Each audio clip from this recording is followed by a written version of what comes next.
Welcome to Hart County Public Library Outreach Virtual Storytime. We are so glad that you could join us. Tops and Bottoms, adapted and illustrated by Janet Stevens.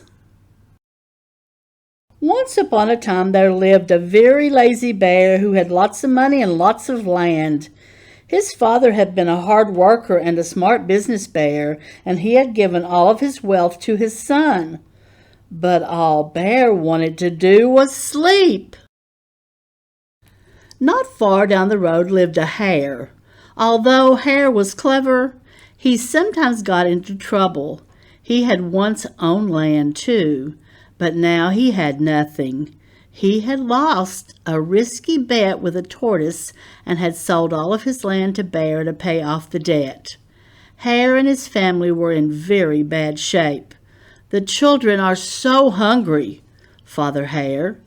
We must think of something," Mrs. Hare cried one day. So Hare and Mrs. Hare put their heads together and cooked up a plan.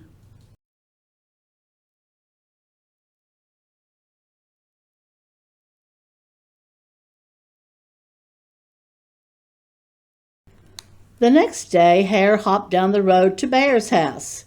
Bear, of course, was asleep. "Hello, Bear, wake up! It's your neighbor, Hare, and I have an idea." Bear opened one eye and grunted.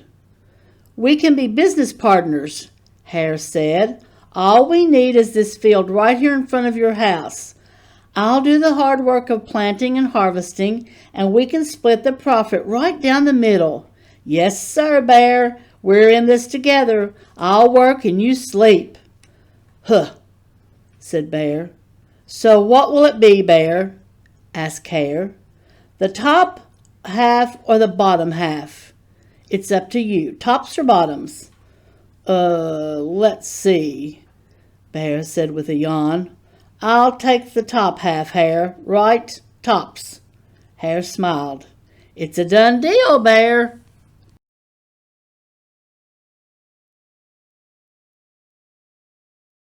So Bear went back to sleep, and Hare and his family went to work. Hare planted, Mrs. Hare watered, and everyone weeded.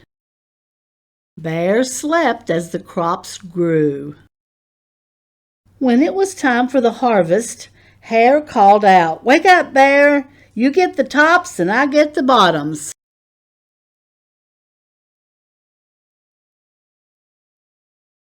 Hare and his family dug up the carrots, the radishes, and the beets. Hare plucked off all the tops, tossed them into a pile for Bear, and put the bottoms aside for himself.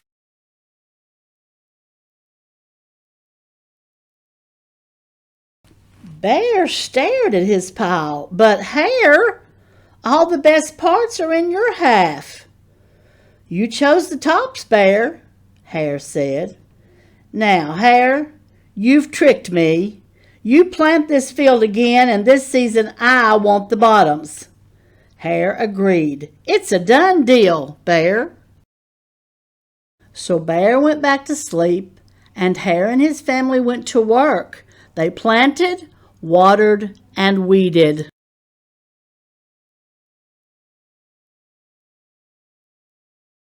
Bear slept as the crops grew. When it was time for the harvest, Hare called out, "Wake up, Bear! You get the bottoms and I get the tops." Hare and his family gathered up the lettuce, the broccoli, and the celery. Hare pulled off the bottoms for Bear and put the tops on his own pile.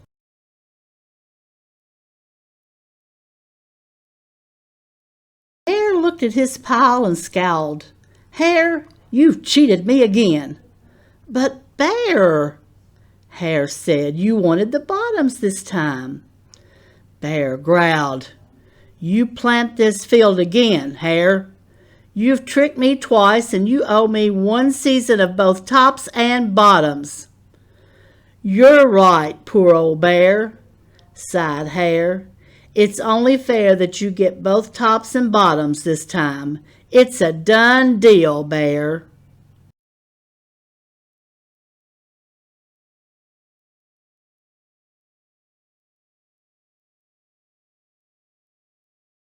So Bear went back to sleep, and Hare and his family went to work.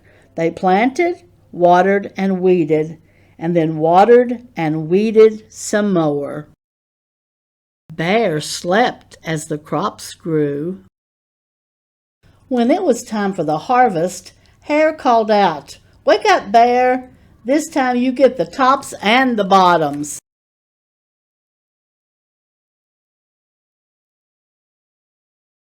There in front of Bear's house lay a high field of corn. Hare and his family yanked up every corn stalk.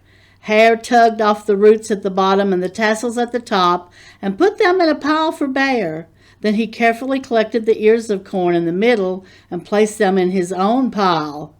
Bear rubbed his eyes and watched. "See, Bear? You get the tops and the bottoms.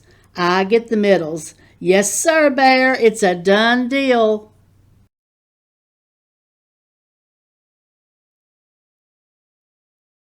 By now, Bear was wide awake. "That's it, Hare," he hollered. "From now on, I'll plant my own crops and take the tops, bottoms, and middles." Hare and his family scooped up the corn and hopped down the road toward home.